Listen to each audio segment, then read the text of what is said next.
जय Shri Krishna friends, welcome to Harimukund. आइए आज श्रीमद् भागवत पुराण के 10वें स्कंद का 74वां अध्याय शुरू करते हैं। इसमें भगवान की अग्र पूजा और शिशुपाल का उद्धार, इसकी कथा बताई गई है। श्री सुखदेव जी कहते हैं, धर्मराज युधिष्ठिर जरासंध का वध और सर्वशक्तिमान भगवान श्री कृष्ण की अद्भुत महिमा सुनकर बहुत प्रसन्न हुए और उनसे बोले। धर्मराज युधिष्ठिर ने कहा, सच्चिदानंद स्वरूप श्री कृष्ण त्रिलोकी के स्वामी ब्रह्मा, शंकर आदि और इंद्र आदि लोकपाल सब आपकी आज्ञा पाने के लिए तरसते रहते हैं, और यदि वह मिल जाती है तो बड़ी श्रद्धा से उसको शिरोधार्य करते हैं। हे अनंत, हम लोग हैं तो अत्यंत दीन, परंतु मानते हैं अपने को भूपति और नरपति। ऐसी स्थिति में हैं तो हम दंड के पात्र, परंतु आप हमारी आज्ञा स्वीकार करते हैं और उसका पालन करते हैं। सर्वशक्तिमान कमल नयन भगवान के लिए यह मनुष्य लीला का अभिनय मात्र है। जैसे उदय अथवा अस्त के कारण सूर्य के तेज में घटती या बढ़ती नहीं होती, वैसे ही किसी भी प्रकार के कर्मों से न तो आपका उल्लास होता है और न तो ह्रास होता है, क्योंकि आप सजातीय, विजातीय और स्वगत भेद से रहित स्वयं पर ब्रह्म परमात्मा हैं।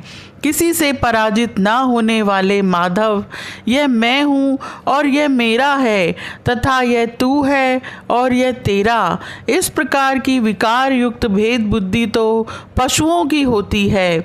जो आपके अनन्य भक्त हैं, उनके चित्त में ऐसे पागलपन के विचार कभी नहीं आते। फिर आप में तो होंगे ही कहाँ से? इसलिए आप जो कुछ कर रहे हैं वह लीला ही लीला है। श्री सुखदेव जी कहते हैं, इस प्रकार कहकर धर्मराज युधिष्ठिर ने भगवान श्री कृष्ण की अनुमति से यज्ञ के योग्य समय आने पर यज्ञ के कर्मों में निपुण वेदवादी ब्राह्मणों को ऋत्विज आचार्य आदि के रूप में वरण किया। उनके नाम ये हैं, श्री कृष्ण द्वैपायन, व्यासदेव, भरद्वाज, सुमंतु, गौतम, असित, वशिष्ठ, च्यवन, कण्व, मैत्रेय, कवश, त्रित, विश्वामित्र, वामदेव, सुमति, जैमिनी, क्रतु, पैल, पराशर, गर्ग, वैशंपायन, अथर्वा, कश्यप, धौम्य, परशुराम, शुक्राचार्य, आसुरी, वितिहोत्र, मधुच्छंदा, वीरसेन और अकृतव्रण। इनके अतिरिक्त धर्मराज ने द्रोणाचार्य, भीष्म पितामह, कृपाचार्य, धृतराष्ट्र और उनके दुर्योधन आदि पुत्रों और महामति विदुर आदि को भी बुलवाया। राजन, राजसूय यज्ञ का दर्शन करने के लिए देश के सब राजा, उनके मंत्री तथा कर्मचारी, ब्राह्मण, क्षत्रिय, वैश्य, शूद्र सबके सब वहां आए। इसके बाद ऋत्विज ब्राह्मणों ने सोने के हलों से यज्ञ भूमि को जुतवाकर राजा युधिष्ठिर को शास्त्र अनुसार यज्ञ की दीक्षा दी। प्राचीन काल में जैसे वरुण देव के यज्ञ में सबके सब यज्ञ पात्र सोने के बने हुए थे, वैसे ही युधिष्ठिर के यज्ञ में भी थे। पांडुनंदन महाराज युधिष्ठिर के यज्ञ में निमंत्रण पाकर ब्रह्मा जी, शंकर जी, इंद्र आदि लोकपाल अपने गणों के साथ सिद्ध और गंधर्व, विद्याधर, नाग, मुनि, यक्ष, राक्षस, पक्षी, किन्नर, चारण, बड़े बड़े राजा और रानियां, ये सभी उपस्थित हुए। सब ने बिना किसी प्रकार के कौतूहल के यह बात मान ली कि राजसूय यज्ञ करना युधिष्ठिर के योग्य ही है, क्योंकि भगवान श्री कृष्ण के भक्त के लिए ऐसा करना कोई बहुत बड़ी बात नहीं है। उस समय देवताओं के समान तेजस्वी याजकों ने धर्मराज युधिष्ठिर से विधि पूर्वक राजसूय यज्ञ कराया, ठीक वैसे ही जैसे पूर्व काल में देवताओं ने वरुण से करवाया था। सोमलता से रस निकालने के लिए महाराज युधिष्ठिर ने अपने परम भाग्यवान याजकों यज्ञ कर्म की भूल चूक का निरीक्षण करने वाले सदसस्पतियों का बड़ी सावधानी से विधि पूर्वक पूजन किया। अब सभासद लोग इस विषय पर विचार करने लगे कि सदस्यों में सबसे पहले किसकी पूजा अग्र पूजा होनी चाहिए।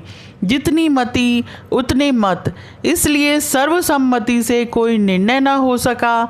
ऐसी स्थिति में सहदेव ने कहा, यदुवंश शिरोमणि भक्तवत्सल भगवान श्री कृष्ण ही सदस्यों में सर्वश्रेष्ठ और अग्र पूजा के पात्र हैं, क्योंकि यही समस्त देवताओं के रूप में हैं और देश काल धन आदि जितनी भी वस्तुएं हैं उन सब के रूप में भी यही हैं। यह सारा विश्व श्री कृष्ण का ही रूप है। समस्त यज्ञ भी श्री कृष्ण स्वरूप ही हैं। भगवान श्री कृष्ण ही अग्नि आहुति और मंत्रों के रूप में हैं।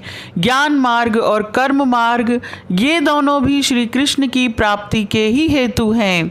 सभासदों, मैं कहाँ तक वर्णन करूं। भगवान श्री कृष्ण वह एक रस अद्वितीय ब्रह्म है, जिसमें सजातीय विजातीय और स्वगत भेद नाम मात्र का भी नहीं है।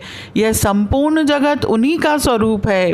वे अपने आप में ही स्थित और जन्म अस्तित्व वृद्धि आदि 6 भाव विकारों से रहित हैं।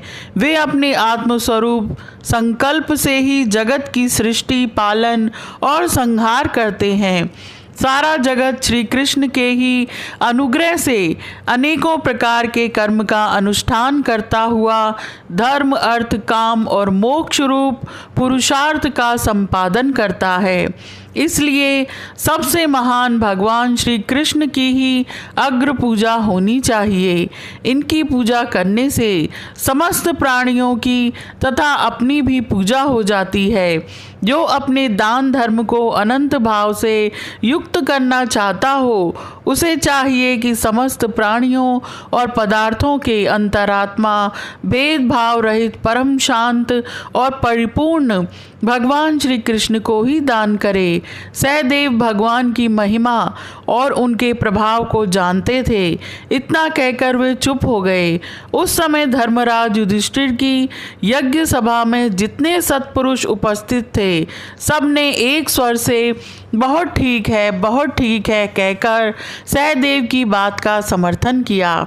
धर्मराज युधिष्ठिर ने ब्राह्मणों की यह आज्ञा सुनकर तथा सभासदों का अभिप्राय जानकर बड़े आनंद से प्रेम उद्रेक से विहल होकर भगवान श्री कृष्ण की पूजा की। अपनी पत्नी भाई मंत्री और कुटुंबियों के साथ धर्मराज युधिष्ठिर ने बड़े प्रेम और आनंद से भगवान के पांव पखारे तथा उनके चरण कमलों का लोक पावन जल अपने सिर पर धारण किया। उन्होंने भगवान को पीले पीले रेशमी वस्त्र और बहुमूल्य आभूषण समर्पित किए। उस समय उनके नेत्र प्रेम और आनंद के आंसुओं से इस प्रकार भर गए कि वे भगवान को भली भांति देख भी नहीं सकते थे। यज्ञ सभा में उपस्थित सभी लोग भगवान श्री कृष्ण को इस प्रकार पूजित सत्कृत देखकर हाथ जोड़े हुए नमो नमः जय जय इस प्रकार के नारे लगाकर उन्हें नमस्कार करने लगे। उस समय आकाश से स्वयं ही पुष्पों की वर्षा होने लगी। अपने आसन पर बैठा हुआ शिशुपाल ये सब देख सुन रहा था। भगवान श्री कृष्ण के गुण सुनकर उसे क्रोध आया और वह उठकर खड़ा हो गया। वह भरी सभा में हाथ उठाकर बड़ी असहिष्णुता किंतु निर्भयता के साथ भगवान को सुना सुनाकर अत्यंत कठोर बातें कहने लगा। सभासदों, श्रुतियों का यह कहना सर्वथा सत्य है कि काल ही ईश्वर है। लाख चेष्टा करने पर भी वह अपना काम करा ही लेता है।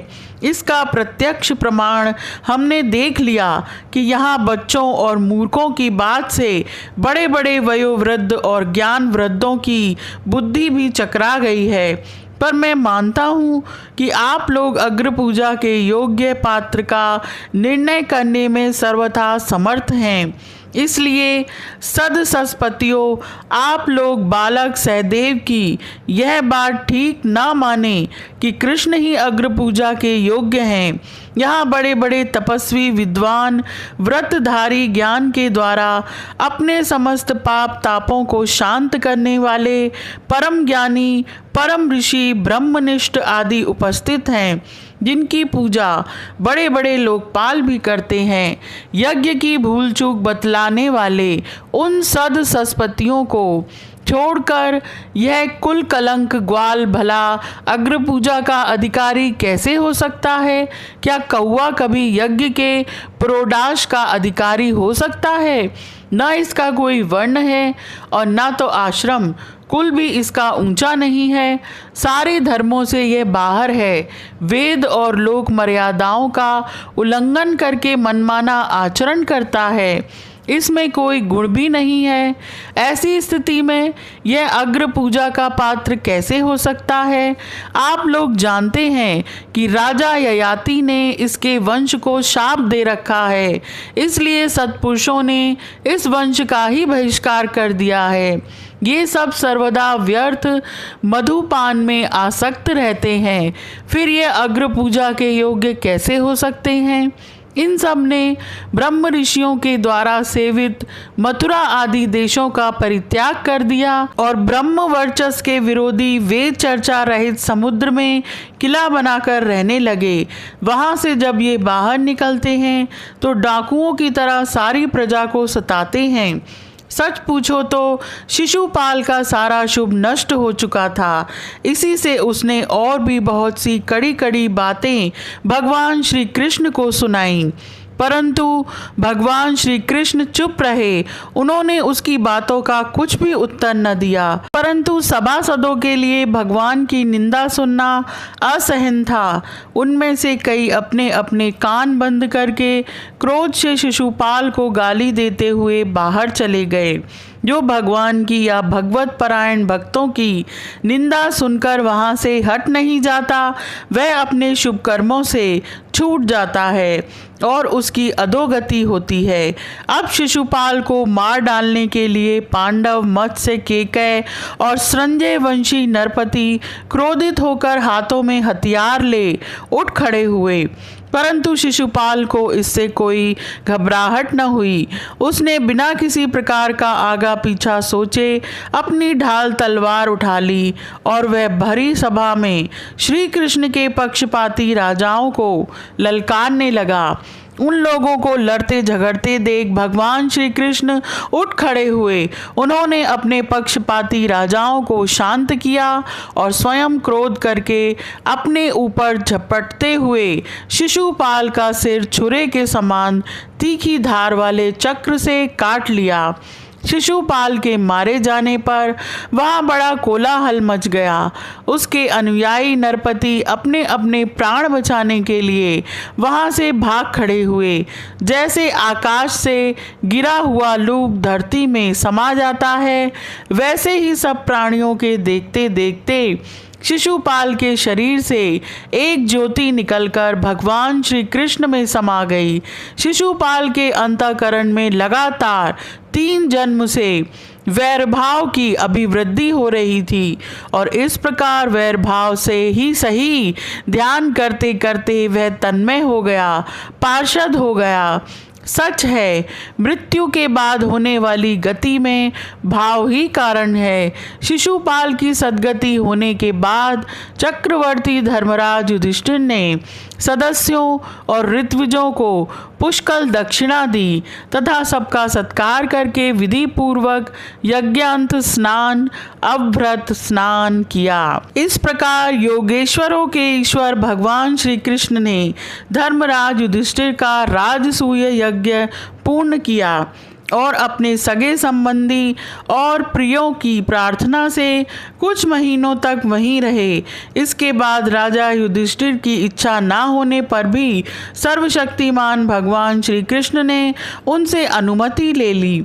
और अपनी रानियों तथा मंत्रियों के साथ इंद्रप्रस्थ से द्वारकापुरी की यात्रा की। महाराज युधिष्ठिर राजसूय का यज्ञांत स्नान करके ब्राह्मण और क्षत्रियों की सभा में देवराज इंद्र के समान शोभायमान होने लगे।